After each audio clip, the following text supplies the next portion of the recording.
नमस्कार। शोमर तोड़ी एनालिसिस में आपका स्वागत है। निवेदन वही, जितने भी राष्ट्रवादी भाई लोग हैं वो मेरे इस चैनल को सब्सक्राइब करें, शेयर करें, इस पे कमेंट करें, क्योंकि ये एक परसेप्शन की लड़ाई चल रही है। हालांकि हमारा हमारा छोटा सा यूट्यूब चैनल है मेरा, लेकिन फिर भी थोड़ा बहुत योगदान अगर हम दे सकते हो, अगर मैं दे सकता हूं, तो आप लोग इसको थोड़ा आगे बढ़ाइएगा। धन्यवाद।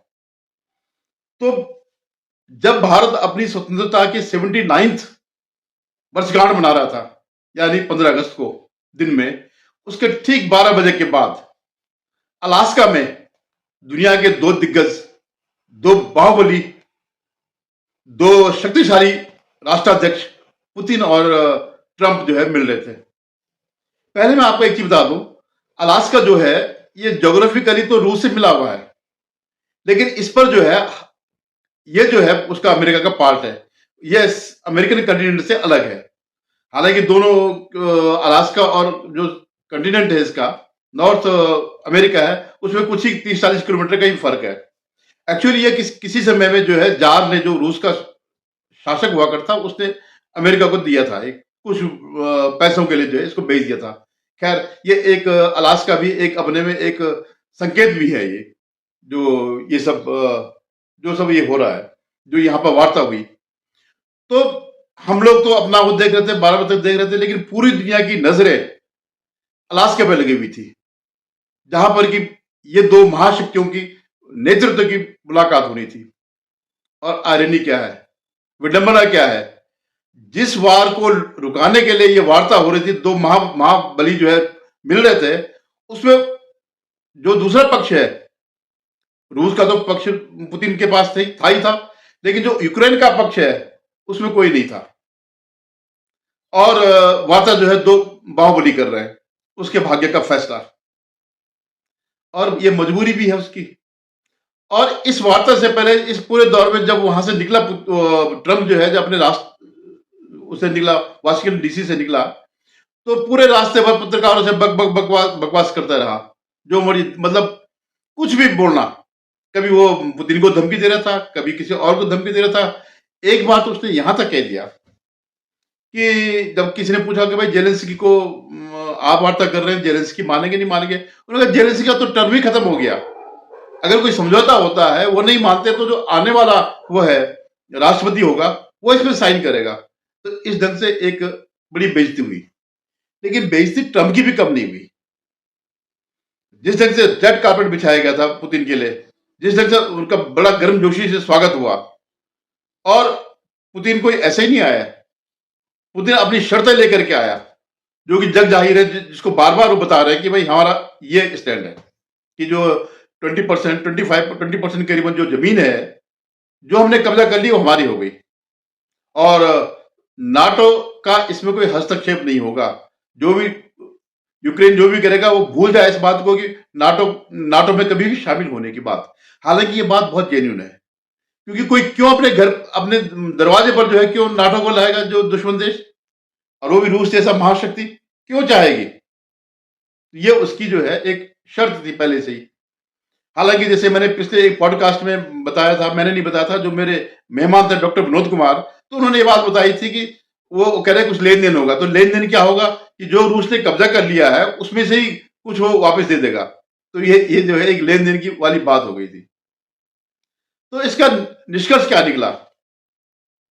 निष्कर्ष के लोग अलग मायने रख रहे हैं, अलग मायने बता रहे हैं, क्योंकि युद्ध विराम तो नहीं हुआ था, इसलिए महायुद्ध चल ही रहा था। लेकिन पुतिन जो है, पुतिन भी कोई कम शातिर खिलाड़ी नहीं है। उनके कई किस्से सुनाई देते हैं, और चैनल में भी आते रहते हैं, वीडियो में आते रहते हैं। तो वो पहले ही डिटरमिन होके आए कि मैंने जो शर्तें मैं लगातार लगा रहा हूं, उन्हीं शर्तों पर वार्ता होगी, और उन्होंने वही के वही रख दिया।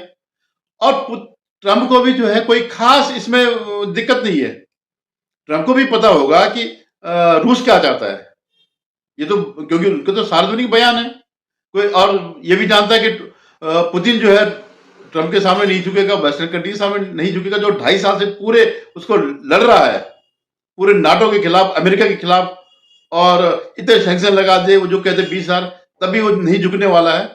तो अब जब वो बिल्कुल जीत की स्थिति में आ रहा है, तो उसको वो करने का कोई मतलब ही नहीं है कि वो कहीं पर समझौता करे। और ये भले ही लोग कुछ भी बोल रहे हो, लेकिन ये आप निश्चित मानिए कि पुतिन की शर्तों पर ही ये सब कुछ हुआ होगा। जो भी इनका एग्रीमेंट भले ही डिक्लेयर नहीं हुआ और फर्दर इसको टाल दिया, मॉस्को में फिर दोबारा फाइनल होगी, तो इसमें जो है जेलेंस्की और से बात होगी, उनको समझाया जाएगा, या नाटो से बात होगी, उनको समझाया जाएगा। क्यों? क्योंकि ट्रंप की प्रायोरिटी है नोबेल प्राइज। वो नोबेल प्राइज जो उसको मिल जाता अगर मोदी जी ये न कहते कि नहीं, किसी का कोई रोल नहीं है। उसने तो अपनी तरफ से कह दिया था कि भाई ये जो युद्ध विराम हुआ भारत और पाकिस्तान के बीच, जो दो परमाणु एटॉमिक जो पावर्स थी, उनका जो युद्ध रुका है वो मेरी वजह से हुआ है। ट्रंप ने ये बार बार बयान दिए, और उन्होंने बार बार जो है नाम भले ही नहीं लिया हो, लेकिन ये कह दिया कि नहीं, इसमें किसी का कोई रोल नहीं है। डीजीएमओ का, पाकिस्तान के डीजीएमओ का वो आया निवेदन आया, तो हमने उसको एक्सेप्ट कर लिया। और ये बात भी सच है, क्योंकि जिस तरह से मिट्टी पलीत हुई थी पाकिस्तान की, वो हिल नहीं पाया, और भारत ने जो है तहस नहस कर दिया। कहाँ तुम्हारे परमाणु बम, कहाँ कुछ। आज वो असी मुनीर जो है बकवास करते थे कि साहब हम तो ये कर रहे थे, हम अगर आगे लड़ाई हुई तो हम परमाणु बम करेंगे और आधी दुनिया को खत्म कर देंगे। सिर्फ कहने की बात है। हमारी मिसाइल जो है वहां जो भारत अगर कोई डैम बनाएगा तो वहां हमको तोड़ देंगे। अरे भाई, तेरी मिसाइल थी तो जब भारत के मिसाइल्स आ रहे थे, ब्रह्मोस आ रहे थे, तुमने क्यों कुछ नहीं किया? अगर मिसाइल तुम्हारी काम की होती, वो तो भारत ने पहले चौपट कर दिया। वो जो अमेरिका का आवाज के जो है, जो पहले चेतावनी देता कौन आ रहा है, तो उसका भी कुछ नहीं हुआ। अमेरिका के फाइटर भी खड़े खड़े वहां पे खत्म हो गए। तो कहने का मतलब ये है कि पुतिन ने जो है अपनी सारी शर्तें रख दी, और ट्रंप के लिए एक रास्ता खोल दिया है।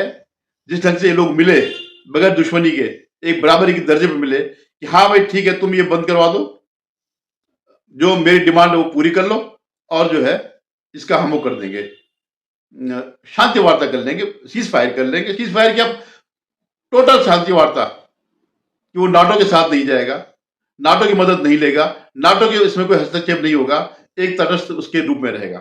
और बाकी जो उनका क्रीमिया तो पहले से इनके पास है, वो तो उसमें तो बात करने की जरूरत नहीं है। जो 20% लिया है उसमें से कुछ छोड़ सकते हैं अगर वार्ता जैसे कोई बात हुई, और जेलेंस्की को यही कहा जाएगा कि देख भाई, तू सब कुछ गंवा रहा है। और ट्रंप ने इसमें एक बयान और दिया, आप ताजु की बात करेंगे, किस तरह पलटी मारता है कि अगर मैं होता तो ये युद्ध ना होता, ये बाइडेन प्रशासन की वजह से ये युद्ध हुआ। तो ट्रंप को भी मौका मिल गया बोलने का, बाइडेन के खिलाफ और डेमोक्रेट्स के खिलाफ बोलने का मौका मिल गया। लेकिन हालत किसकी खराब हो रखी है? नाटो की, जो इतने समय से 2.5 साल से लड़ रहे हैं, और नाटो का तो अस्तित्व ही इसमें है रूस के खिलाफ। मतलब तब यूएसएसआर था, अब रूस है। क्योंकि यूएसएसआर के जो अलग अलग देश, जो जब इसका डिसइंटीग्रेशन हुआ तो काफी देश अलग हो गए, लेकिन अल्टीमेटली रूस तो पावर था ही। ये अलग बात है कि रूस के कई संस्थान जो थे, जो आर्मी के वो थे, फैक्ट्रियां थी या कई और चीजें या एटॉमिक वो थे, वो इनके पास, इन देशों के पास चले गए जब ट्रांसफर होने के साथ। कुछ इसके पास भी है, यूक्रेन के पास भी है। लेकिन अब नाटो के सामने तो बड़ी बेइज्जती हो गई। अगर ये वार्ता, अगर ये कल के दिन जो आज ये वार्ता हुई, अगर यही शांति वार्ता में हो जाता, यही सीज फायर में होता, यही हमेशा का स्थायी अगर हो जाता है, तो नाटो को पूछो भाई तुमने क्या किया? अपने नुकसान ही किया। रूस पर जो है आपने सेंक्शन लगाई, इतना तेल उसका डाइट तेल नहीं लिया, और महंगा तेल वाया दूसरे रूट से वो लिया, तो ये तो नुकसान था ही था। और जगह हंसाई अलग, तुम नाटो नाटो नाटो का। आज नाटो को अगर ये होता तो बड़ी करारी हार है। और आप इसमें एक बात और देखिएगा, ये इनडायरेक्टली भारत की भी जीत है, मोदी जी की भी जीत है ये, क्योंकि वो उसके सामने झुके नहीं, और ये सबसे बड़ी बात है। और अब तो उनके तेवर तो बहुत ही वो हो गए, बहुत तीखे तेवर हो गए। अभी मोदी जी के जो तेवर है, वो आपने कल के उसमें देखा होगा, लाल किले की प्राची से जो भी कहा, उन्होंने भविष्य की नीति निर्धारित कर दी है। यूएस के साथ समझौता हो या न भी हो, तब भी भारत ने एक अपनी नीति निर्धारित कर दी है कि हम इस राह पर चलेंगे, हम किसी पर डिपेंडेंसी नहीं रखेंगे, हम अपना रास्ता तय कर लेंगे। आज मतलब कभी भी कोई संगी कहीं पर भी पैदा हो सकता है। तो एक तो ट्रंप को कल करारा जवाब मिला, वो बार बार कह रहा है कि मैं इतने % बढ़ाऊंगा, बढ़ा ले। ऐसा नहीं है कि उन्होंने नहीं सोचा होगा, वो सोच रहे हैं, और कल कई घोषणाएं भी हुई है भारत को आत्मनिर्भर बनाने के लिए, और अभी बहुत कुछ होगा। तो ये मतलब मोदी जी और दो कैरेक्टर आप देख लीजिएगा, नाटो, होल नाटो की बात कर रहा हूं मैं, सभी देशों की बात कर रहा हूं, और मोदी जी अकेले अकेले मोदी ने टक्कर दी। हालांकि ब्राजील के जो है राष्ट्रपति है लूला ने, उन्होंने भी वो लिया है, और वो भी लिया है तो इन लोगों के ब्रिक्स के जो कंट्रीज हैं उनके दम पर लिया है, चाहे उसमें मोदी हो, जिनपिंग हो, पुतिन हो, या कोई भी जितने भी और लोग हैं ब्रिक्स के जो है, तो मेन तो ये तीन ही है, बाकी तो खैर ब्राजील भी है, ब्राजील बहुत बड़ा विशाल भौगोलिक रूप से है। तो इन्होंने एक रास्ता दिखा दिया, और मुझे लगता है कि इससे जो ट्रंप की जो वर्तमान नीतियां हैं उससे उनके देश में ही वो होगा, खुलेआम विरोध होगा। ट्रंप की जो है स्थिति अपने देश में ही खराब हो जाएगी। अभी कुछ चुनाव होने वाले हैं, वहां पर पता चल जाएगा कि वहां की जनता क्या चाहती है, और ट्रंप का जो ये पूरा वो चल रहा है। हालांकि ट्रंप को बहुत सक्सेस मिली है, कई राष्ट्रों ने उसके सामने समर्पण किया है, लेकिन कुछ राष्ट्र भारत जैसे राष्ट्र ऐसे जिन्होंने समर्पण की तो दूर चुनौती दी है, ये बहुत बड़ी बात है। और उन्होंने अपना रास्ता तय कर लिया।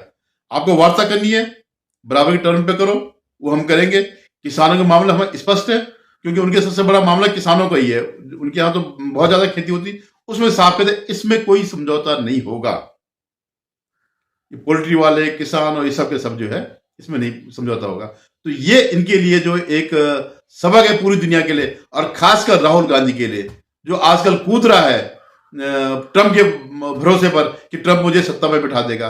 कोई किसी का नहीं होता। अगर आप वो नहीं है, मजबूत नहीं है, आपके साथ आपकी जनता अगर नहीं है, तो बाहर का कोई कुछ नहीं कर सकता है। धन्यवाद। पुनः निवेदन, आप मेरे इस चैनल को सब्सक्राइब करेगा, शेयर कीजिएगा और कमेंट जरूर करेगा। और कमेंट जो है अगर आप चाहें तो और वार्ता कर सकते हैं कमेंट में, एक ही कमेंट जरूर नहीं है, और भी वार्ता कर सकते हैं, उसमें भी कन्वर्सेशन हो सकता है। कोई आपकी बात हो तो उसका जवाब दिया जा सकता है, उसका स्पष्टीकरण।